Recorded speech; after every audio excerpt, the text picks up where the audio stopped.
Pozdravujem všetkých divákov a poslucháčov. Som tu s mojím tradičným hosťom, doktorom Zajacom. Vítajte. Dobrý deň, ďakujem za pozvanie. Téma je špecifická a asi neexistuje lepší respondent, ktorého by som mohol k tejto téme pozvať, lebo sa budeme dnes do značnej miery baviť o poplatkoch a doplatkoch v zdravotníctve, keďže vychádza v týchto dňoch publikácia, ktorý je pán Zajac spolutvorcom. Autori sú tam aj pán Peter Pažitný, Daniela Kandilaky, Mária Pourová, Vladimír Heriban a Ľubica Léfer. Vynechal som niekoho? Neviem. Verím, že nie, a tomu, koho som vynechal, sa ospravedlňujem. A vlastne tento štvrtok, teda v deň, kedy aj tento podcast uverejníme, bude prezentácia tejto publikácie v Ďurkovičovej teplárni. Ja som mal už možnosť tú publikáciu čítať, ale predtým, než prejdeme k samotnej publikácii, ale aj v nej hovoríte o tom, že keď ste vy nastúpili do úradu ako minister zdravotníctva, tak jedna z prvých vecí, keď ste začali pripravovať reformné zákony, že bolo nutné zaviesť poplatky v zdravotníctve, lebo dovtedy bolo poplatkové Eldorado. Prečo ste teda museli a chceli zaviesť poplatky v zdravotníctve? Dovtedy práve, že nebolo poplatkové Eldorado, dovtedy bolo úplatkové Eldorado, lebo poplatky neexistovali. To je prvá vec. Druhá vec, museli sme to robiť rýchlo, lebo išlo to, aby sme zastabilizovali systém. A tie prvé, lebo o tom by som rád hovoril, aby aj ľudia vedeli, že máme 3 rôzne formy, alebo príčiny, alebo prístupy k poplatkom, alebo k doplatkom, alebo k peniazom. Ale v prvom rade treba povedať, ešte predtým, ako začneme sa baviť o tých technických veciach, že jednak tým spoluautorom, dneska je to všetko inak ako si. Kedy si platilo, že kto je prvý je ten dôležitý a kto je posledný je ten najmenej dôležitý. Dneska to platí inak v tých publikáciách. Toto bude monografia, ktorá bola oponovaná miestnymi oponentami, teda nerobí si ambície na nejaký veľký impact, ale je to monografia, ktorá hovorí, čo všetko je s tým spojené a čo všetko by sa dalo urobiť. Preto ja celkom presne neviem zostavu autorov, lebo Peter Pažitný, ktorý je tam ten naozaj najdôležitejší, ja som dizajnoval tú tému a on je ten, ktorý to potom celé musí skoordinovať a potom každý z nás píše svoje kapitoly. Pôvodne bola pozvaná, pokiaľ sa pamätám, aj Heňa Turová, ale myslím, že ona robí teraz niečo so štátnym tajomníkom Štovkom, niečo ako audit, tým pádom nechcela ísť do tohoto a napriek tomu ona už spracovala dosť veľa téma, je tam veľmi široko citovaná. Áno. Tak to sú takéto... Za mojich informácií dokonca ten audit poplatkov, ktorý Henrietta Tulová robí, je v princípe hotový a teraz sa hľadá politická odvaha na to odprezentovať to. No tak, nech príde za nami a za miernu úhradu je to odprezentujeme. Pozdravujeme Heňu. Heňa vie, že ona je druhýkrát, to je zaujímavé, inak ona druhýkrát za svojho života je spojená s politickou mocou a prvýkrát mohla prezentovať, čo chcela, kedy chcela, koľko chcela, ako chcela aj s celou partiou a volali sa reformný tím a teraz tam musia našlapovať po špičkách a pošlu štátneho tajomníka, aby išiel vysvetľovať tú disociáciu od VHO. Áno. Ešte je tak... potom je zaujímavé, že vždy, keď má pán štátny tajomník dovolenku, tak sa stane nejaký prúser. Áno, ale to je iná téma. Základným princípom alebo základnou filozofiou je, a teda to, čo ja som si zobral v tejto publikácii na starosť, je nejaký historický výklad bezplatnosti, možno bez odplatnosti, ale my to máme v ústave ako bezplatné. Ako sa to tam dostalo a ako to tam žiaľ ostalo. Lebo to je taká prvá dôležitá etapa, ale vychádza sa z filozofickej predstavy, že nemôže to všetko sa dať ufinancovať z verejných zdrojov. Ani sa nedá, na tom je už asi v princípe zhoda. No, asi nebude až taká veľká zhoda, ale možno teraz sa začína objavovať, keď už je zle. Ale v tom čase zdravotníctvo bolo naprosto v dezolátnom stave v roku 2001-2002.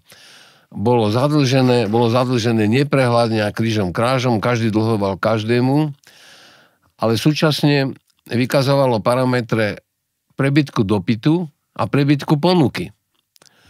To niečo potom je zhnilé v štáte Dánskom. Nemôže byť... I prebytku dopytu, i prebytku ponuky? Áno, to bolo typické pre predreformné zdravotníctvo. Bol prebytok dopytu, pacienti chodili, kade mohli, aj neriadení, a 15 návštev ročne. Nie, že by ich teraz bolo toľko menej. Ale ich o niečo už menej. 11,8, ak si pamätám? Teraz momentálne, myslím, ich máme 11 alebo tak nejako. Ale vždy máme oveľa viac, ako je v tých vyvinutých krajinách. Tam je ich dneska 5-6. Tento prebytok dopytu pri prebytku ponuky nebol problém, jak dnes sa dostať k hociakému obvodnému lekárovi, bolo ich požehnanie, radi mali pacientov, lebo cez kapitáciu dostávali za nich zaplatené, či chodili, či nechodili. Hovoríme o všeobecných lekárov a pediatroch pri kapitácii. Áno. Hovoríme o lekároch primárnej ambulantnej starostlivosti. Dneska to volajú všeobecná, ale ono to odjak živa bola a bude. Je to páska a potom máme špecializovanú šásku.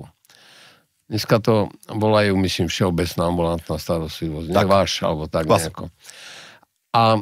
Ale to samozrejme potom ten prebytok dopytu vedie aj k prebytku receptov, to vedie aj k prebytku spotrebe liekov.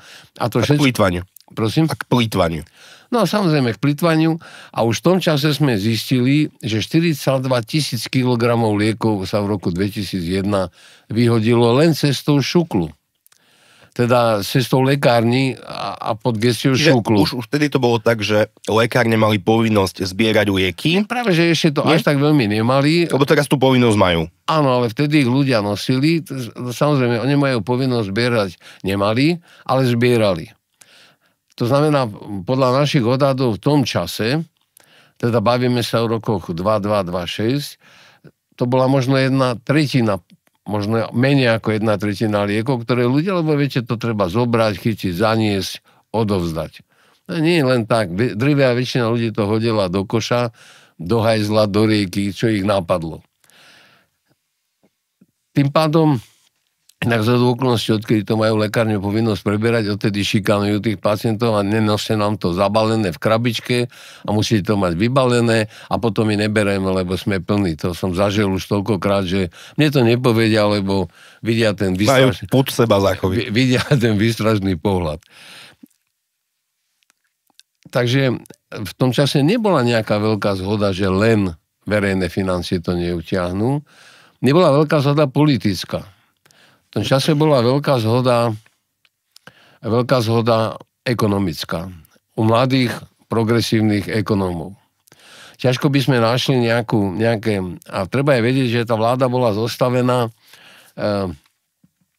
že roky sa tam SDL zohrávala nejakú úlohu v tej vláde. No, tak 4 roky, nie? Prosím? Tak v prvej Dzurindovej vláde, samozrejme. No, áno, však aj predtým bola vážnou opozíciou. Tam bola kryptokomunistická sopka. Áno, tak to tam už mali nejako oni. To dá, že proste vôbec uvažovať o tom, aby občan niečo platil, neprichádzalo do úvahy, lebo teda do Slovenskej ústavy sa v článku 40 slovo bezplatná na základe zdravotného poistenia. Je to tam taxatívne napísané. Ste mali možnosť vidieť ten výklad, že teda sú tam dva rôzne výklady, ako to už práve býva zvykom, keď sa traja právnici stretnú, sa vôbec nedohodnú a keď sa dvaja stretnú, tak každý má iný názor. Ale my sme boli hlboko presvedčení, že to bez súkromných zdrojov nepôjde. Ale dodám, že ani predtým to nešlo, lebo veď ambulancie boli súkromné. Nemocnice boli aj neštátne. Nie, zdravotníctvo nepôjde bez súkromných zdrojov. Proste tých peňazí bude málo, preto ich bolo málo, zadržovalo sa to celé chaotickým spôsobom. Prvá etapa, ktorú novinári nazvali tie zajacovky, to bolo, že sme povedali, dobre, musíme dať marginálne náklady. Nie život ohrozujúce náklady, ale marginálne, ktoré pacienta nezaťažia a neohrozia a neznemožnia mu, teda nebude pre ňoho zdravotná starostlivosť nedostupná. To boli tie poplatky tých 20 a 50 korún. Tie zajacovky. S tým, že v tom čase ešte neplatili zákony a neboli jasné rozhodnutia a nálezy ústavného súdu. tom čase panovalo na základe zdravotného poistenia všetko bezplatné. To panovalo v ústave, najvyšší zákon krajiny. To sú tie prvé. Kto prišiel s ideou poplatkov? Vy alebo Peter Pažitný? Prosím? Kto prišiel s samotnou ideou, že 20 a 50 korún? To nie je podstatné. Ani si nemyslím, že by to niekto prišiel a druhý akceptoval. Jednoducho, pri analýzach, tá modrá kniha, na ktorú sa odvolávame, pri analýzach vyšlo, že je prebytok ponuky, prebytok dopytu, čo je ekonomicky nepredstaviteľný paradox, že proste musíme obmedzovať nadbytočnú spotrebu a potom ekonomické poučky hovoria, ja to potom ešte niečo poviem aj k tomu Eidhovenovi, ekonomické poučky potom hovoria, že teda treba tam dať nejaký marginálny náklad, marginálny, neohrozujúci, a to je ten príklad, ktorý je dobre zrozumiteľný, je, že všetko má nejaký náklad, nemusí byť rozhodujúci, a takým dobrým príkladom pre zníženie spotreby a sekundárne aj vďaka tomu aj zvýšenie príjmov je napríklad spoplatňovanie SMS-iek v tom čase. Viete, v tom čase mať mobilný telefón už bolo niečo, paušály neboli, bolo to dosť drahé a SMS-ka sa spoplatňovala. A to, prečo to je dôležité, že tak tam bol nejaký náklad a potom si človek rozmyslel, či pošle SMS-ku alebo nepošle, alebo zavolá, alebo nezavolá, alebo pošle telegram, lebo v tom čase ešte veselo boli. Fax. Samozrejme, že telegramy sa rušili možno pred 10 rokmi, to už ja tak nepamätám. Na Vianoce všetky tri telekomunikačné spoločnosti, ktoré prevádzkovali mobilnú sieť, tedy bolo ešte len dve, povedali, keď sú tie Božie sviatky, tak dneska môžete tie vaše vianočné, milí naši zákazníci, aby sme ukázali, ako vás máme radi, dnes môžete SMS-kovať bezplatne. A v tej chvíli sa systém zrútil. A to bolo 300, 500, 800 tisíc. To ani hackeri by nedokázali.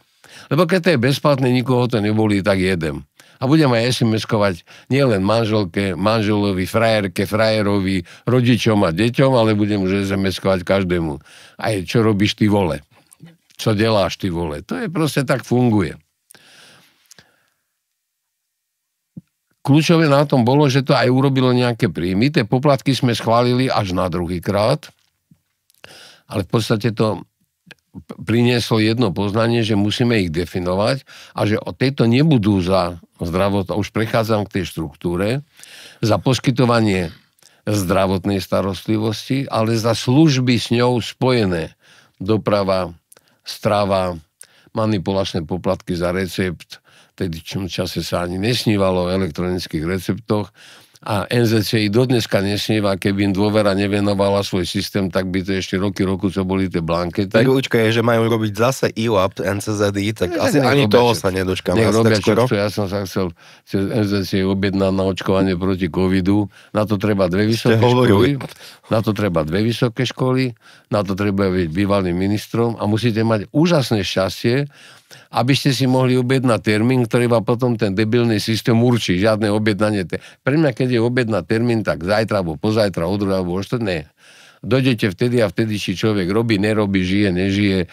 A to je NZCI, tak ja to, pre mňa je to dobré, lebo túto skúsenosť môžem u vás verejne zverejniť a občania sa počesia, aké dobré a lacné NZCI máme. To stojí nejaké milióny stále. Desiatky. No, tak nejako to je. To je tam ten prvý príbeh tých zajacoviek. Ešte, čo sme zabudli, alebo ste nepovedali, je, že spoplatňovanie obrazne povedané hotelovej časti v nemocniciach teda. Ale áno, tie služby, tie sa dali definovať, bolo to veľké umenie aj presvedčiť mojich úradníkov v tom čase, že predsi službou nemôže byť, lebo vymýšľali, že dobre, také, že to musíme urobiť tak za sterilizáciu nástrojov. Tak nemôže byť. S nesterilným nástrojom nemôže nikto robiť tak jaké. Ale zistili sme, že doprava, to je vlastne zdravotný taxík. Nie záchranná služba, ale dopravná. Mimochodom, to, že dneska dopravná služba veselo lieta na majáku, to sú tie bežné dopravné sanitky. Veselo využívajú maják a naháňajú sa po Bratislave, nie je dané tým, že oni by až tak nemajú na to oprávnenie. Pokiaľ nemajú niečo srdcervúce náložené a to nemajú väčšinou, tak to nesmú robiť. A pretože sa po Bratislave nedá jazdiť. aby vôbec stíhali pri tých málo peniazoch, ktorí do toho idú a tým, že tí pacienti dokopy nič za to dneska neplatia, no tak proste musia porušovať zákon. To je nakoniec bola tá konferencia áno. Ernest Caban tu bol minulý týždeň. Prosím? Áno, Ernest Caban, ktorý to organizoval, tu bol minulý týždeň v podcaste. Tiež vám povie, že áno, jazdia na majak, alebo musia, alebo inak nestihnú nič. A to ešte vieme, že keď si sanitku objednajú pre vás, že prosím na 8 nám preveste pacienta, tak ona príde o 4. po obede. Tá prevozová, nie záchranka. A potom sme ten manipulačný poplatok zarezali, potom ubytovanie a strava v nemocnici, ak to nejde o akútny stav, lebo asi keď niekto príde s appendixom zápaleným, teda zápaleným slepým črevom, tak asi od neho nebudem vymáhať 50 korún v tom čase za posteľ, lebo on keď povie nedám, tak čo, umre? To nejde, ale proste bolo veľa chronických pacientov, veľa pacientov, ktorí sú plánovaní a tým pádom, to sme aj zaznamenali potom za stravu, nie za à la carte stravu, ale za to, že proste strava nie je, pokiaľ nemá nejakú špeciálnu dietu, tak strava nie je liečebným režimom, je nevyhnutnosť. Je to v tej hotelovej časti a u tých dlhodobo chorých a tak ďalej. My máme vyše 1 000 000 hospitalizácií, tak to je ako dosť veľa ľudí a keď máme toľko hospitalizácií krát priemerná doba... 1 000 000 dní? Myslím, že je to 1 000 000 dní, ale ja neviem. Hospitalizácií by sa mi stalo strašne veľa. 1 000 000 dní by som skôr... Môže byť, nech je to 1 000 000 dní a nech je to 7 alebo 8 je priemer, v tom čase bol okolo 10. Áno, asi, neviem, to je 20 rokov dozadu. Proste máme ich veľa. A tie peniaze sa šikli. A zažil som teda tieto služby, ukončím, spojené, nemali ale až takú veľkú oporu v zákone a už vôbec nie ústavne, neboli ošetrené, teda ústavným súdom, ktorý povedal, áno, je to v poriadku. My sme to len urobili rýchlou novelou, už ani neviem k čomu. Tak rýchlo, že v decembri 2002 boli v parlamente na schválenie. Tam, žiaľ Bohu, došlo, už som to tu spomínal v minulosti, k rozporu medzi KDH a ANO. Či tam išlo nejaké nominácie, neviem, čo tam bolo. ANO sa správalo tak politicky nevhodne, lebo prvé, čo po voľbách urobili, začali otvárať otázku interrupcií, čo samozrejme dráždilo koaličného partnera, skoro tak, ako Huliak dráždi Danka. Hej, to ako nebol dobrý nápad. A či tam išlo alebo nejaké nominácie do elektrárne, ja už neviem. Ale neprešlo to na prvý pokus. Prvýkrát to blokli, KDA nezahlasovalo, ale nie kvôli meritum mojej veci, ale súčasne nezahlasovali a tým sekli aj niečo Martinovi Fronzovi. Vtedajšiemu ministrovi školstva pre mladších. Vtedajšiemu ministrovi školstva. Tak ja som potom povedal aj Pálovi Ružovskom, Pálo, pozri sa, všetko, čo tu my máme, je v koaličnej zmluve. A pokiaľ vy budete blokovať, mne to je jedno, či ty sa vadíš s Ruskom alebo nevadíš, tak ja v tejto koalícii nemám čo robiť. Ja som sem neprišiel počúvať hlúpe reči, ja som sem prišiel robiť. Tak sa trošku vystrašil a dohodlo sa potom politicky, to isté som povedal inej podobe aj Pálovi Ruskovi a politicky sme sa potom dohodli, že dobre, tak sa to znova pustí a prejde to. Či si medzi tým oni doriešili nejaké spory medzi sebou? Asi nie, lebo nakoniec KDH sa dosť vážne podielalo na páde Pavla Ruska v tej druhej Dzurindovej vláde. Čo? Malý dôvod, lebo on nemal lepšiu robotu ako 3 roky ich dráždiť všelijakým vyvolávaním nedôvery. Keďže koaličná, tam taká perlička, lebo teraz je veľkým trendom furt odvolávať. To nie ide o odvolávanie, to je o vyslovenie nedôvery. Hej. Ústava hovorí, ako minister bude mať vyslovenú nedôveru väčšinou, absolútnou väčšinou parlamentu, teda 76, musí podať demisiu. Pálo Rusko vymyslel, že nebude vyvolávať vyslovenie nedôvery, aby nerozbil koaličnú vládu, ale opakovane toho Martina Fronca snáď aj 5-krát podrobili hlasovanie o vyslovení dôvery. To je nič, to je proste len urážanie. Priamom prenose a v kryštalickej a koncentrovanej podobe. Už si nepamätám, či ten Martin Frons tú dôveru aj dostal, ale politicky to neznamenalo ani nič a blbé to bolo aj preto, že to robila koaličná strana. Takéto vymoženosti by, ak už tak mali robiť opozičné strany, ale musím povedať, že ten inštitút odvolávania, teda to vyslovovanie nedôvery, to sa nepoužívalo jak dneska, že pondelok, stredu a piatok chceme vysloviť nedôveru a hoci vieme, že sme v menšine, aby sme mohli trochu kvákať v parlamente. Za celé 4 roky, napriek tomu, že ma považovali za sociálneho netvora a neviem čo všetko, jeden jediný krát sa hlasovalo o vyslovení nedôvery, a to niekedy vo februári 2026, teda v poslednom roku. A tam došlo len také paradoxné situácie, že vtedy už poslanci SDK sa väčšinou zdržali, čo je len signál, že opozícia nemala na to. A KDH, ktoré už nebolo v koalícii, lebo vystúpilo kvôli zmluve o výhrade svedomia, hlasovalo, že proti vysloveniu. Čiže matematicky to jedno, lebo 76 musí byť za. Ale je rozdiel, či sa niekto zdrží. Čiže prešlo to potom o tie 3 mesiace?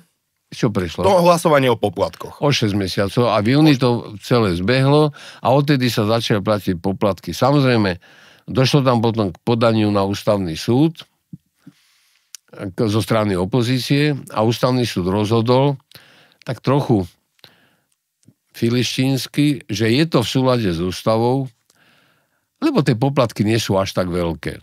Tak ako keby ústava hovorila o veľkých a malých poplatkoch, možno tak hovorí o veľkom a malom egu, ale o poplatkoch nie, no ale prešiel. Ústavný súd povedal, že áno, poplatky za služby spojené s poskytovaním zdravotnej starostlivosti sú v súlade s ústavou Slovenskej republiky. Hasta la vista baby, toto sme mali za sebou. Čo nastalo potom? Teda zaviedli sa poplatky, lekári zo začiatku veľmi z toho neboli nadšení, pacienti frflali, ale pomerne rýchlo si na to všetci zvykli. Čo spôsobili poplatky na dátach? Teda klesla spotreba zdravotnej starostlivosti? Dokazateľne. Klesla spotreba aj receptov dokazateľne. Najmä preto, že ich z liekov, ktoré sa predpisovali, mali menšiu hodnotu ako 5 korún. A pokiaľ lekárnik povedal pacientovi, vy tu môžete mať za 3,60, ja neviem, aspirín 100 mg a vy tu musíte zaplatiť 5 korún za recept, tak si ho kúpte, však je na voľno. A tak ďalej to proste, alebo je ho možné aj kupovať. A tam veľa iných vecí. Koľko bol poplatok za recept? 5 korún. 5 korún. Teraz chcú dať 6 korún inak. Prosím? Ja smejem, že teraz chcú dať 6 korún za recept, teda 20 centov. To je, jak ste to už dneska povedali, ja si to môžem dovoliť, to je súčasťou toho pamperskového symptómu, že sa boja čokoľvek povedať a predniesť, lebo nevedia, jak to politicky ustoja. Ako tam nemôžete pýtať od ľudí peniaze a tváriť sa, že ste pekní. A celý, ako hovorí istý Vladimír Čečetka, vy z toho celý v bílem. To ako nejde úplne. Dobre. Je k tomu taký príslušný vtip, ale nebudem tu zaberať čas mojimi nejapnými vtipkami. To donieslo aj nejaké peniaze, donieslo to signifikantným spôsobom zníženie nadmernej spotreby, peniaze pre poskytovateľov, ale donieslo to ešte iné. Ten efekt bol pre mňa ďaleko významnejší. Nakoniec to, myslím, robili nejaké 2-3 miliardy korún tie poplatky. Alebo takúto nejakú sumu, keď sa to sčítalo. A v tom najlepšie bude ilustrovať príhodka, ktorá sa mi stala v Košiciach. Išiel som v Košiciach po Pastreve nemocnice, vedie, keď je človek minister, tak okolo neho ide 5 riaditeľov, lebo to je dôležitá osoba, minister. A zastavil tam taký pacient a východňári sú, akí sú. Ja som východňár, my sme dobrí. Prosím? Ja som východňár, my sme dobrí.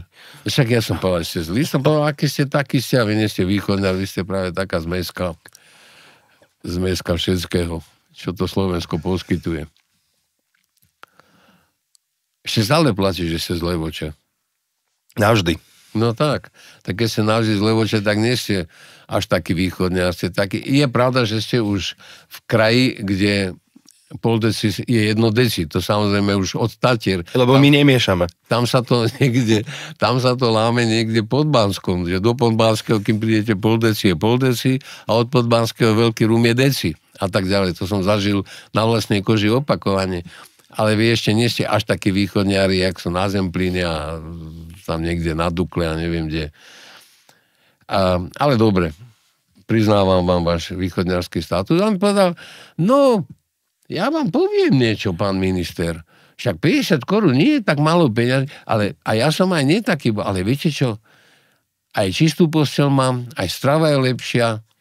A aj som sa ich pýtal, za čo platím? Prečo ma tu zdržujete o 2 dní dlhšie, keď ja platím? A to bol ten efekt, ktorý bol ten sekundárny. Že proste tí ľudia, malo to protikorupčný efekt. Tí ľudia povedali, za čo ja vás platím? Ja vám dám do vrecka níž a rýchlo ma riešte, lebo ja tu nechcem ležať do nemlatom, lebo to ma stojí veľa peňazí. A táto jedna príhodka, bolo ich samozrejme oveľa viacej a príhodka je inak z východňarského prostredia, to je tak malá príhoda, sa povie po východňarskej príhodka, po košicky. Táto malá príhodka ukázala, že to bolo dobre vymyslené, že to je správne. Treba povedať, bolo to spojené aj s problémami. Čo s chronicky chorými. A tam sa v tej rýchlosti a v tom čase nedali urobiť veci, ktoré sa teraz už urobiť dajú. Lebo my sme tú cestu prekopávali. Cestu pacienta. No my sme to všetko prekopávali. Takže povedali sme potom, ktorí nemusia platiť, ale problém bol, že tie odpustky, teda tým, ktorí nemuseli platiť, ak je v dispenzári, alebo chronicky chorí, tak sme aj vymysleli a zaviedli dispenzár, čo sa medicínsky používa bežne, ale v zákonoch ani omylom. Také slovo nebolo. To znamená, že bolo treba zaradiť do dispenzárov, ten poisťovňa schválila, že áno, tento je, a tým pádom on neplatil. Tak neboli najobľúbenejší. Dnes by sme to riešili inak. Dnes by sme to riešili spôsobom, že platia aj oni, ale sociálna dávka? Spôsobom, že buď to za nich bude platiť poisťovňa, jedna alebo druhá, to je vec už potom technologické. Sociálna alebo zdravotná? Alebo zdravotná. Ale určite nemôže to ísť na úkor poskytovateľa. Poskytovateľ nemá prečo dávať odpustky, on robí svoju robotu. A druhý problém, ktorý s tým bol spojený, a zase musíme vychádzať z toho, v akom stave sme dostali republiku do správy v roku 2002, pričom tá prvá Dzurindová vláda urobila strašne veľa, ale neurobila ani zďaleka všetko. Tak došlo tam k problémom, že ako to budú platiť Rómovia. A kvôli Rómom, a tí sa začali aj búriť, oni sa trochu viacej búrili kvôli Kaníkovej zmene tých dávok, ale búrili sa. A mimo iného tam prišlo aj teda, že oni na tie zdravotné poplatky nemajú. Je také trošku paradoxné, lebo oni nie sú veľkí spotrebitelia zdravotnej starostlivosti. Tam sme urobili urýchlený krok, to išlo v skrátenom konaní snad do týždňa, že sa im začala vyplácať 50-korunová dávka. Mesačne na poplatky, čo ocenili niekto v krčme, niekto v potravinách, nárožky, proste tak, ako to funguje. Správne riešenie je, že ich má prevzať sociálna poisťovňa a tak, ako sociálna poisťovňa prispieva na ošatné, na benzín, ako prispieva na auta pre pohybovú posunutých. Na čo chcete, hej, tak tuto by bola dávka, ktorá by vykrývala tých, ktorí sú na hrane sociálneho minima, tak je to dávka na zdravotnú starostlivosť. Ale bola by adresná, cielená a účtovateľná. Pretože tretím a dobrým výsledkom malo byť, že budú dostávať doklady. Bôžky? Pacienti za zaplatenú starostlivosť. Nemocnice to aj robili a snáď aj dodneska robia, no ale u súkromných lekárov spustiť nejakú kasu, do ktorej berú, to nefungovalo. A v tom čase si uvedome, že ekonomika fungovala na paragónoch. Ak vôbec vaši poslucháči, zánovní to mladí ľudia vedia, čo je paragón. Blôček. Prosím? Blôček? Taký blôček, taký špeciálny. Hej? Tak to bolo tiež dôležité. Samozrejme, že to už potom musí ministerstvo financí strážiť a ministerstvo stráži. A nie je to tak jednoduché prinútiť 20 000 lekárov, aby vypisovali toto. Lebo je to zdaniteľný príjem v tom prípade. Hej, to sa malo dve takéto nevýhody, že pokiaľ nedal blôček, nezdaňoval. Bral a nedal štátu tú korunu z tých 5. Alebo tie 4 koruny z tých 20. Takže to všetko vtedy sa objavilo aj sme vedeli, že toto všetko by sa dalo ponaprávať, ale filozofia bola veľmi správna. Prerazili sme bariéru bezplatnosti a získali sme rozhodnutie ústavného súdu, nález ústavného súdu. No a teraz ešte switch. Je tu taký mladý, nádejný sociálno-demokratický politik, ktorý si svoju predvolebnú kampaň postavil aj na dvoch veciach, teda v 2006 na masívnej kritike týchto 20 a 50 korunáčok a na masívnej kritike transformácii nemocníc na neziskové spoločnosti. Na akciové spoločnosti, pardon. Akciovky sme rozobrali minule, teda Robert Fico skritizoval, potom vyhral voľby. Jeden z prvých krokov bolo, že vyhlásením vlády znížil poplatky z 20 a 50 na 0. Pamätám si to správne? A teraz to vyzerá ale tak, že už aj táto vláda si uvedomuje, že bez poplatkov to nepôjde.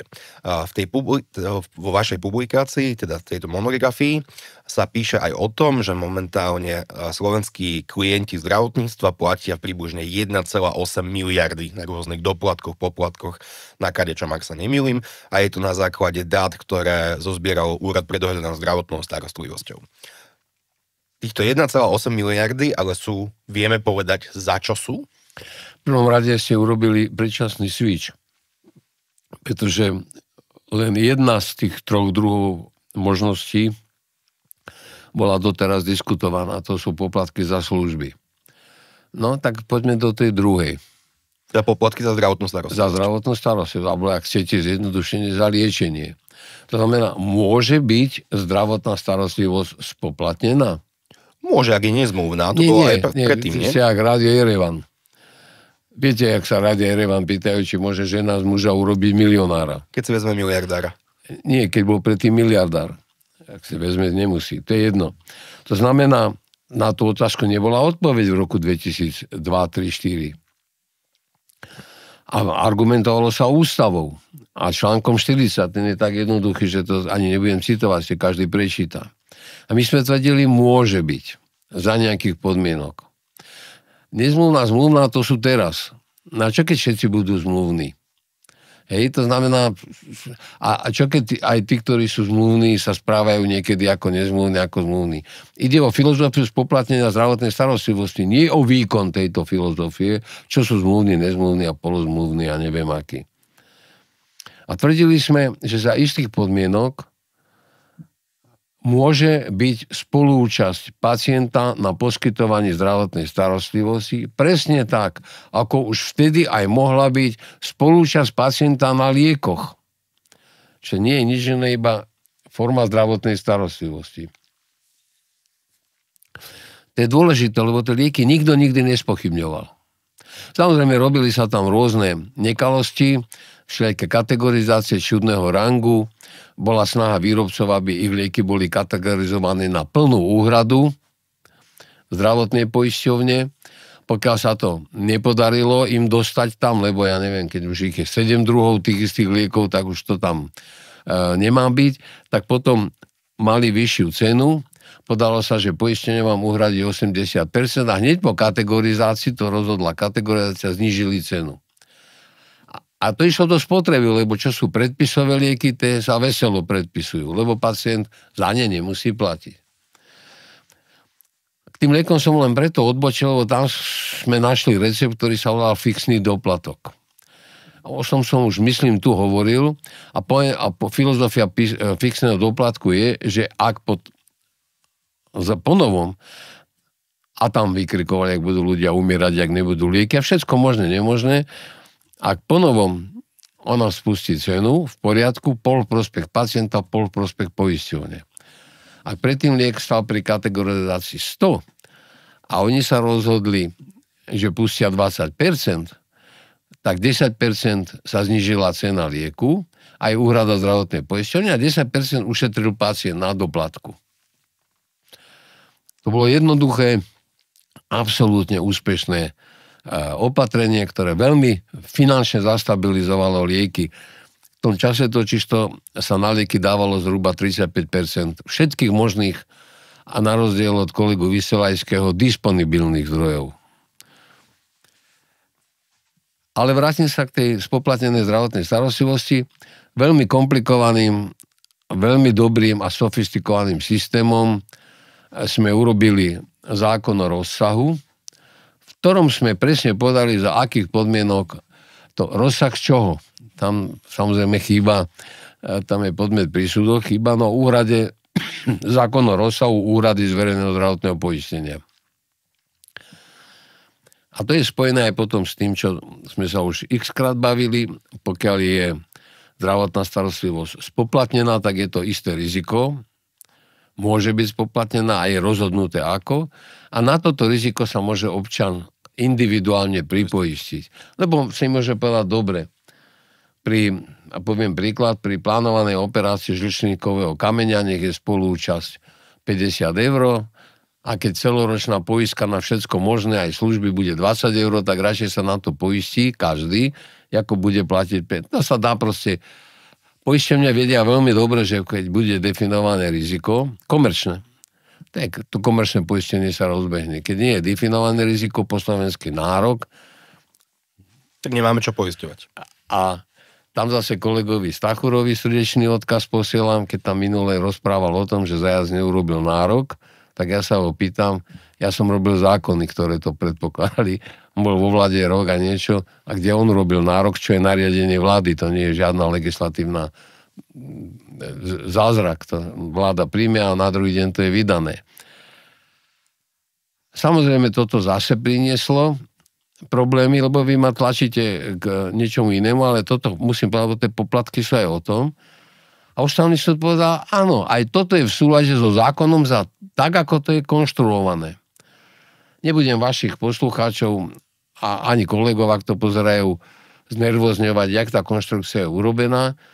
Záver je, áno, zdravotná starostlivosť, nie služby. Môže byť spoplatnená. Lieky, zdravotná starostlivosť a služby môžu byť spoplatňované. Potom je otázka, kto, kde, ako to poistí. A to sú technické otázky. No a ešte máme tretiu možnosť, ale tá tretia možnosť je svojím spôsobom súčasťou tej prvej.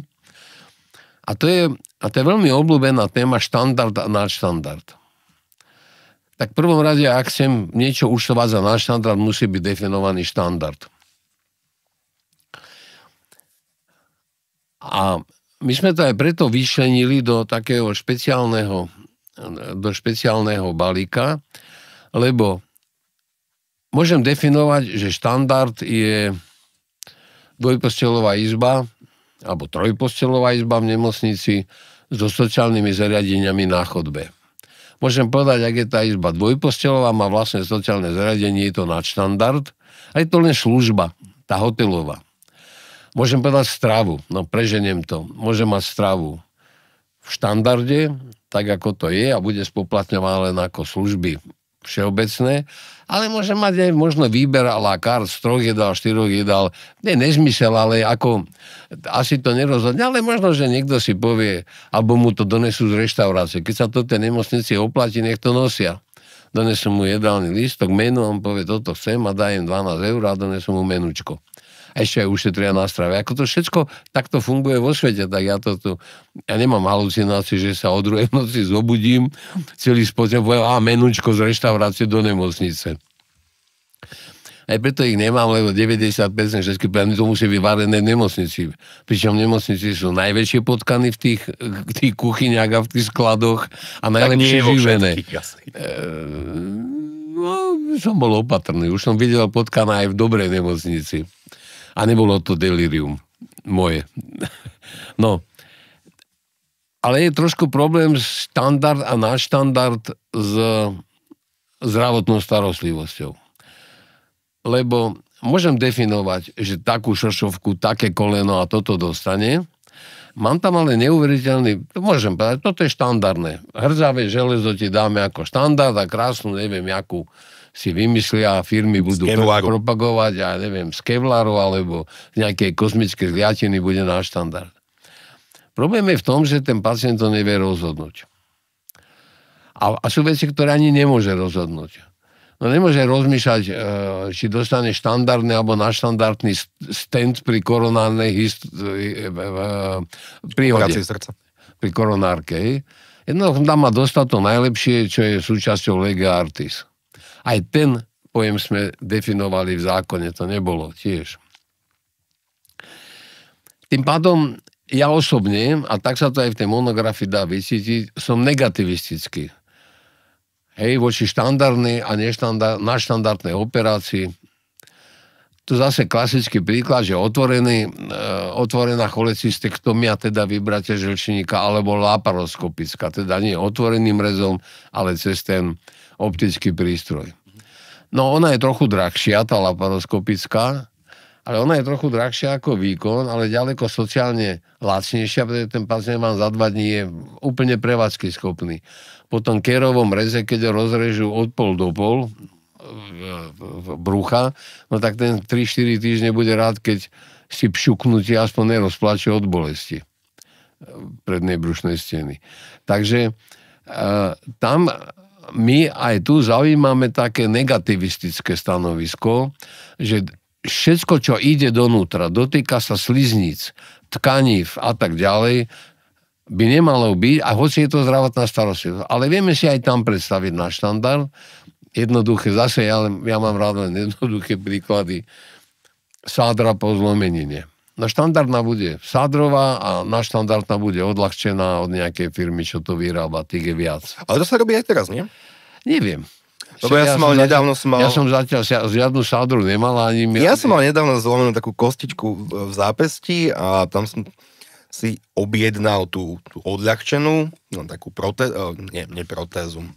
Dláhu. Ortézu alebo dláhu, no. A bol tam nejaký smiešný doplatok. Dobre, fúk. A teraz ale pozor. A prichádzame ku kľúču. A znova ten ústavný súd povedal, toto všetko je v poriadku. Ale kľúč je, na základe čoho sa to dnes vyberá, veď oficiálne máme všetko v nule. Na základe čoho ste to platili? Ten doplatok to bol normálne v lekárni. Nie, aký je normálny a nenormálny doplatok. Na základe akého opory v zákone ste platili niečo, čo podľa Roberta Fica máte dostať zadara. Veď to je systémová otázka. Vaša dlaha je úplne ľahostajná našej širokej diváckej verejnosti, ale otázka znie... No a tu je ten problém ďalší. Pri poplatkoch. Odkedy sú tieto 3 druhy poplatkov, ja som ich preto systematicky delil, v podstate zrušené, až na malé výnimky, ako interrupcie sa už aj za mojich čias si pacientka hradila sama. A nejaké doplatky za lieky sú. Lieky, nemotajme sem. Teraz sa bavíme o spoplatňovaní zdravotnej starostlivosti typu teda lekár, medicína, nie lieky. O liekoch som dosť veľa hovoril. Tak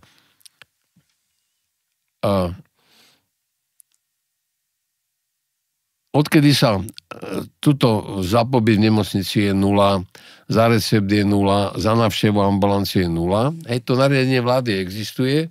Myslím, že pobyt v nemocnici zrušil Drucker v zákone, ale inak v tých nariadeniach sú písané nuly, okrem toto, myslím, je zrušené. Sa mi tak marí. Nikto mi dodneska nevie seriózne odpovedať, na základe čoho sa tak strašné peniaze vyberajú od tých pacientov. Ale strašné. Ale sme si zvykli. Nie. Šimon, ja nie som pocitový človek. Moja otázka znela, a nie ani na vás, ako sama pre seba. Na základe akej právnej normy, na základe akého dokumentu sa platí hlava, nehlava. Lebo to, čo je záver môj, je, že pacienti platia hlava, nehlava a oveľa viacej ako za zajaca. A nevedia za čo? Častokrát. Nevedia, za čo, to je iný príbeh, to nech sa spýtajú, za čo platím. Ale na základe akého právneho titulu. A poviem vám to na príklade, ktorý už bude zrozumiteľnejší. My máme zákon 577, to je zákon o rozsahu, hradené, nehradené tak starostlivosti, a máme zákon 578, to je zákon o poskytovateľoch. A ono to funguje niekedy tak, a to sme v tej monografii ukazujeme, že ak sú nejaké poplatky povolené alebo v zákone schválené a v nariadení vlády je podzákonná norma, teda dá sa považovať za súčasť zákona, tak potom, ak ich lekár chce vyberať na ambulanciách, je povinný si ich dať schváliť ľudskou na VUC ako tzv. Ceník. Myslím, že VUC to berie na vedomie, nie schvaľuje. Berie na vedomie, ako tzv. Ceník. To je úplne jedno inak, či to berie na vedomie, alebo neschvaľuje, lebo nech berie na vedomie. Lenže pozor, sú len 3 možnosti. Alebo tí lekári na VUC sú nepríčetní, alebo berú na vedomie niečo, čo je v rozpore so zákonom. A navyše to ešte každý robí inak. A sa spýtajte vašho obľúbeného lekára VUC a poslanca, na základe čoho oni berú na vedomie ceníky. Nemá oporu v zákone. Mňa zaujíma, ja som človek, ktorý chce mať oporu v zákone. To znamená, tam je ten veľký problém. Tam sú ľudia v tíme preskúmali, tuším, 21 alebo koľko zverejnených ceníkov. 21 alebo 27. Ja neviem, to je úplne jedno. A nemusíte mať vždycky vypravdu, lebo je to fúk. Ja si to nepamätám. Som to ucelenú monografiu som čítal len raz. A tam je toľko kreativity a toľko rôznych položiek a rôznych poplatkov od holých nezmyslov až po holé nezmysly. Lebo skoro žiadny z nich nemá oporu v zákone. To znamená, ja to teraz expresívne poviem, sú v podstate vyberané ilegálne. A teraz tu máme úrad pre dohľad, a teraz tu máme ministerstvo, to sú tie 2 regulátory, ktoré sa usmievajú. A my tu rozmýšľame, kto bude nová Dolinková, či to bude Pálkovič, alebo to bude, ja neviem, kto Krávna zo Saby, ja to komentujem, môže to byť aj kríženec Einsteina s Shatterhandom. A my vôbec nerozmýšľame, je tam súhlas ústavného súdu. Zákony sú napísané, akurát sú nie nedokončená reforma, jak niektorí nízkointeligentní radi hovoria, že Zajac nedokončil reformu. Nedopísané veci, lebo neviem, koľko vlád už bolo od Zajaca. Minimálne 5. Aj viac. Tak už len Fico je 4-krát plus Radičovej vláda plus, a tak 6. Matovič. Tak 6, teraz je 6.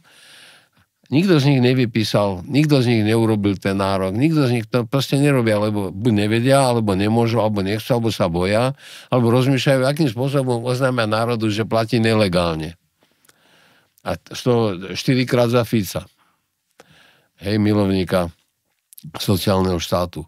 Čiže tak asociálne, keď niekto platí na čierno, že o to asociálnejšie už len, keď mu nejaký lúpič vybieli peňaženku. A v tomto smere je ten problém ešte väčší, pretože tých peňazí sa vyberá veľa, nie sú v tom žiadne pravidlá. Keď sa porovnali tie cenníky, tak každý pýta za iné. Všetky tie cenníky zobrali lekári VUC, alebo teda vyššie územné celky na vedomie. Ja tomu rozumiem, že oni tam tomu nerozumejú, ale tí lekári VUC by tomu rozumieť už aspoň trošku mohli. Tak toto je to, čo sa musí vyriešiť. A že či to je politické, a teraz som vás prerušil, že nepoďme k Ficovým akciovkám, či to je politicky vhodné, alebo môžeme mať ešte aj politickú fizminútku, keď chcete. Či to je politicky vhodné, alebo nevhodné, to si musia riešiť tie vlády. Všimli ste si pri tej prezentácii, že tam veľa oponentov oponovali výšku. Že my tam navrhujeme niečo, my sme išli cez nejakú priemernú mzdu a priemerný dôchodok. Poplatky, ktoré navrhujete, sú pomerne nízke. Hej, a oni námietajú, že to je málo, veľa je, keď bijú, hovorila moja nebohá stará mama a tak ďalej. A dostal som nedávno otázku, či 20 centov za recept, čo na to hovorím. Vám to tu môžem povedať, lebo vraj nie ste nezávislé médium. Tak, áno. To nám pán doktor Stachura napísal do četu. Dobre, ale keď ste nie nezávislí, tak si od niekoho závislí. Ja som napríklad od cigaret, bohužiaľ. O čo? Od cigaret, bohužiaľ. Toto nemôžete rozprávať v takom zdravotníckom webe. No ale nie, tak to len žartujem, však ako vypúšťa takéto blbosti z boku, to dokáže každý. Ale keď sa nad tým zamyslíme, tak je to šum a fúk, či to je 20 centov alebo 200 eur. To vláda politicky musí určiť. To rozhodnutie o výške a za čo všetko je politické, výsostne politické. Vláda má svojich voličov. Vláda im musí povedať alebo pravdu, to bola druhá Dzurindová vláda, že je to zlé a keď nebudeme to takto robiť, tak to zdravotníctvo... Ale to už hovoria, že je to zlé, veď akože... No však ja neviem čo. Teraz to hovoria. Vláda musí... Nie, že oni teraz sedia a prismrdajú, že teraz... To sú také hry, ktorým ja nerozumiem. Ja tejto modernej politike nerozumiem. Tak Fico vyhlási akciovky. Dolinkové ani nepočuť. Potom Dolinkovú naháňajú, ona sa tvári, že o ničom nevie. Potom urobí za 2 hodiny geniálny stabilizačný materiál, v ktorom vyleze, že 20 centov za recept a akciovky, o ktorých ona ani netušila a najmenej 2-krát za svoje pôsobenie sa tvárila, že tú otázku ani nepočuje. Lebo Fico povedal. Tak áno, treba sa postaviť pred voliča a povedať, vážený, je to zle.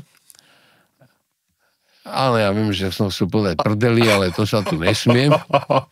My necenzurujeme. Tak je to prdeli a budete musieť niečo aj vyplatiť, ale za to dostanete... Ale veď politicky to asi už je tak smiešne, však tí ľudia naozaj platia 1,8 miliardy na rôznych kreatívnych poplatkov. Šimon, vám je to smiešne, ale vám nebolo smiešne, by nebolo smiešne, keď niekto 20 rokov brojí proti akciovým spoločnosťam a potom ich vyhlási. Bolo to paradoxné, áno. Tak to tak je svet. Svet politiky je postavený na politiku a kvality Rudolfa Huliaka. A žiaľ Bohu, aj tí skúsenejší politici sa začínajú prispôsobovať týmto. Celé to nie je žiadna katastrofa. Veľká zrada, malá zrada, stredná zrada, Huliak, Danko, Huliak. Mňa to už ani nebaví pozerať. Len preto o tom hovorili, lebo včera polovica správ bola tomu venovaná. Problém je v tom, že ten volič má právo na pravdu. Má právo vedieť, že táto vláda... A to zase musím povedať, že Dzurindová vláda bola férovia. Oveľa férovejšia. Určite férovejšia ako Radičovej vláda. Už nehovoriac o Hegerovej, alebo teda Matovičovej vláde. Lebo my sme tým ľuďom povedali, no tak nedá sa nič robiť. Ja keď som... A bol som veľmi intenzívne nasadený v kampani volebnej za áno. Hoci som bol nezávislý expert a tá nezávislosť je dokázaná až dnešným, ja som od nich nedostal a nechcel, že oni by mi platili aj auto, hotel, asistentku. Všetko som si platil sám, lebo len vtedy môžete byť slobodní. My sme hovorili voličom a išli sme sa uchádzať o úspech v parlamente. A oni povedali, áno jasne, Markíza pomáha, to je možné. Byči sme skoro dostali do držky. Lebo to je... Byča je v tom zakliaté miesto, že to je domena vždycky tých národných zloduchov. Hej, sme hovorili, nedá sa to bez peňazí urobiť. Ale to hovoríme 20 rokov, ale poďme teda už trochu k tej... Kto je to, že hovoríme? Však to tak nikto nehovorí. Health Policy Institute, FI, HPIčko. No dobré, ale kto to číta, počúva HPI. Všetci pozerajú na Roberta F. a na Ivetu R. a na Igora M. Igora M. a znova na Roberta F. a znova na Roberta F. Tak isté think tanky to hovoria. Že HPI niečo povie, HPI teraz nehovorí nič, odkedy odišiel Pažo. Poďme k tým monografiám, teda k monografii. Aké poplatky navrhujete? Žiadne. Hovoríme, aké môžu byť a tak symbolicky tam nejaké dávame, lebo to nie je téma pre analytikov. Už som to povedal, keby ste počúvali, tak by ste sa dozvedeli, že som vám pred chvíľou povedal, to je politické rozhodnutie. Áno, ale vy tam navrhujete nejaké konkrétne... No tak sme vychádzali z priemerných dôchodkov. Dôchodkov vtedy a teraz, vychádzali sme z priemernej mzdy vtedy a teraz a primerane sme to upravovali. Niektoré sme trochu aj tak sociálne citlivo musíte robiť a ja si ich nepamätám, čo v tých monografiách je, ale sa to pohybuje pomerne rozumnej medzi, hej. Za recept určite za mňa 1 euro, ak to chcú, 1 euro je reálna suma, ktorú za ten recept treba dať. Tam je ale lepšie riešenie, ale mi tá monografia nemôže pokrývať všetko.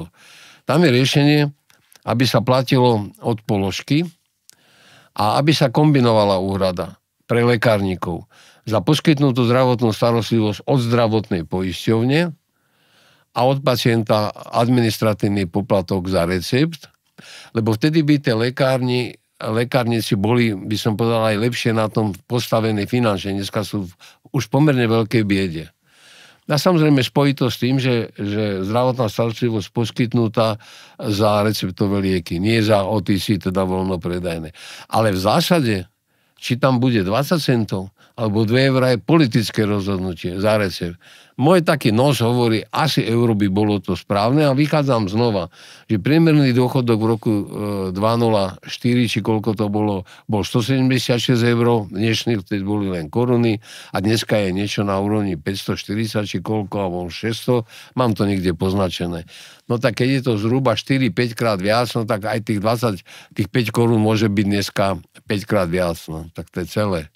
To znamená niekde na úrovni a zase uvádzate tam 2 až 5 eur. Zrušili sme 1 centovky, 2 centovky, tak nemôžem tu začať šaškovať s 20 centovkami.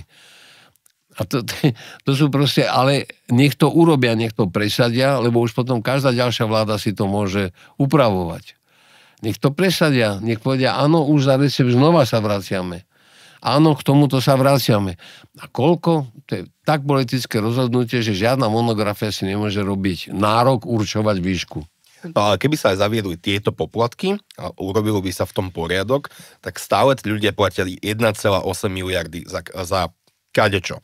Ale bez týchto finančných prostriedkov by malo zdravotníctvo ešte asi väčšie problémy, aké má dnes. Nemusí to byť 1,8 miliardy. To tretíkrát opakujem, to je politické rozhodnutie, či to sa dá na makre napočítať. Tam by boli 3 iné výhody navyše, okrem peňazí. Boli by tam pravidlá. Bolo by to v súlade so zákonom, čo v každej slušnej demokratickej krajine má byť základný predpoklad a v súlade s ústavou teda a zákonmi. A či by to robilo na makre 1,6 alebo 2,1... 1,8 by to nerobilo určite. Mne je to úplne ľahostajné, ale bol by zavedený poriadok. Ľudia by vedeli, za čo platia. Poskytovatelia by zdaňovali tieto príjmy, lebo sú zdaniteľné. Z čoho by bol prospekt zase pre všetkých ostatných. Nikto by nemohol pýtať niečo iné, ako je povolené. Čiže by sme vniesli transparentnosť do celého systému. Však samozrejme, poprvé transparentnosť, po druhé vtedy viete dobre zapojiť individuálne poistenie a môžete dobre zapojiť sociálne siete. Nemyslím tým Facebook, ale myslím teda ochranu sieť sociálnu zo sociálnej poisťovne, pre dotáciu dávok a pre týchto vecí. Veď to sú také významné prínosy, že to 20 rokov to nerobiť znamená 20 rokov problémov. 20 rokov chaosu. 20 rokov chaosu. Viac menej. Ak by ste mali vyzdvihnúť 1-2 závery tejto monografie, čo by to bolo? Čo ste vy možno nečakali? Viete, keď by som bol politik, tak ešte tu budem 20 minút vymýšľať čo všetko. Pre mňa je dôležité, že táto monografia vychádza zatiaľ v slobodnom prostredí. Že to napísať môžeme, že to má aj istú podporu, lebo to sa úplne na kolene zadarmo robiť nedá. A pre mňa je dôležité, že aspoň novinári, ktorí majú štipku rozumu, tak si to prečítajú a konečne pochopia, že 20 korunáčky sú niečo iné ako spoplatnenie nejakej operácie alebo liečby. Je to zase len zrkadlo. Predpokladám, že každý z členov zdravotníckeho výboru, ktorý určite tú monografiu dostane zadara, teda bezplatne, si aspoň ju prelistuje. No a potom sa môže rozhodovať. A keďže nastavujete zrkadlo, tak ono je toto zrkadlo z tej snehulienky. Zrkadielko, povedz mi, kto je. To je základná veta v snehulienke. No tak majú nastavené zrkadlo politici, poslanci, občania a my sa budeme hrať na to zrkadlo a budeme hovoriť, toto sa nám páči a toto nepáči, ale len v medziach, pre ktoré analytici môžu fungovať.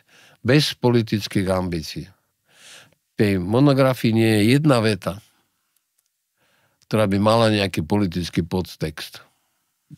Na rozdiel od zelenej knihy, ktorá tam nejaké však tam samozrejme, lebo problém covidu... Zelená kniha bola reflexia covidu na Slovensku. Problém covidu bol problém chaotického rozhodovania vlády a nie problém toho vírusu. Bude zaujímavé si potom pozrieť teda vašu monografiu plus audit doplatkov a poplatkov, ktorí teda pripravujú na ministerstve zdravotníctva. Nepochybne tá Heňa to robí veľmi dobre, aj ten Michal Štovko, to sú gramotní, vzdelaní a príčetní ľudia. Tam budeme vidieť, koľko im to deformovala politická štruktúra. My to máme nedeformované, lebo to robíme nezištne a nám do toho zatiaľ nemôže nikto nejaké cenzúry vnášať. Pre mňa je preto cenné, že s tým Petrom Pažitným som v tom jeho týme na tieto monografie, lebo úplne povedané, to nie je pre mňa nejaký zdroj finančných príjmov. Pre mňa je to preto cenné, že som sa oslobodil od mojej politickej minulosti a všetky tie skúsenosti, ktoré mám, tam môžem nášať. A hlavný editor to bude Peter Pažitný, alebo to niekedy bývajú aj iní. Hlavný editor, on povie, toto sa mi páči, to nepáči. A nám sa nestalo za skoro už 25 rokov spolupráce, že by povedal, toto sa mi nepáči. Áno, ja som aj s ním teraz diskutoval veľa, hlavne pri tých konkrétnostiach. Hovorím, nepoďme na konkrétnosti, poplatky, výška, lebo to každého zaujíma. Keď budem raz prezidentom, premiérom, alebo aspoň ministrom zdravotníctva vo vláde, ktorá by takého odľuda, ako som ja chcela mať, tak tam budem hovoriť veľmi presne a zdôvodňovať tie výšky. Je to irelevantné. Ale mali by to individuálne prínosy, tých finančné majú byť transparentné, pre príjemcu zdaniteľné, pre občana predvídateľné, to všetko predpokladá ústava. Mali by byť v súlade s ústavou a so zákonmi, ktoré sú schválené v súlade s ústavou. Váš typ. Transparentne a zavedú sa poplatky počas tohto volebného obdobia? Lebo už sú tu, ale typ. Viem, že ste povedali, že vám je úplne fuk, kto bude minister na teatrojke, tak na to sa ani nepýtam. Valdemar Matuška, myslím, že Evo Pilarov spievali Ty môj kvitku medový, to sa nikto nedoví. Tak dozvieme sa to. No tak sa to dozvieme, nemám na to názor. A toto nie je pre mňa lotéria, toto loto, pre mňa nie je lepší Eštok ako Danko a Danko ako Fico. Pre mňa sú rovnakí, lebo sú spolu. Oni tvoria dneska chrbtovú osu koalície. A pokiaľ spolu schvaľujú zákony, tak tam už nie je podané, že za tento viacej zodpovedá. Pokiaľ to pustia, musia to pustiť spolu. Pokiaľ to nepustia, tak to nepustia spolu. A k tým poplatkom to bude aj preto zaujímavé, že zatiaľ sa robil len audit. Zatiaľ ešte nikto nepovedal, aké budú, ani kde budú, ani či budú. To, čo majú, a to, čo by som na záver chcel zdôrazniť, že všetko toto, čo som tu dneska hovoril, je aj výsledkom našej práce, veď tam sme 4 roky dreli, aby to takto. Dneska stačí tie zákony im rozumieť a stačí ich používať. By som povedal, lopata, fúrik, krompáč sú na svete, sú postavené a vieme, ako fungujú. Žiadne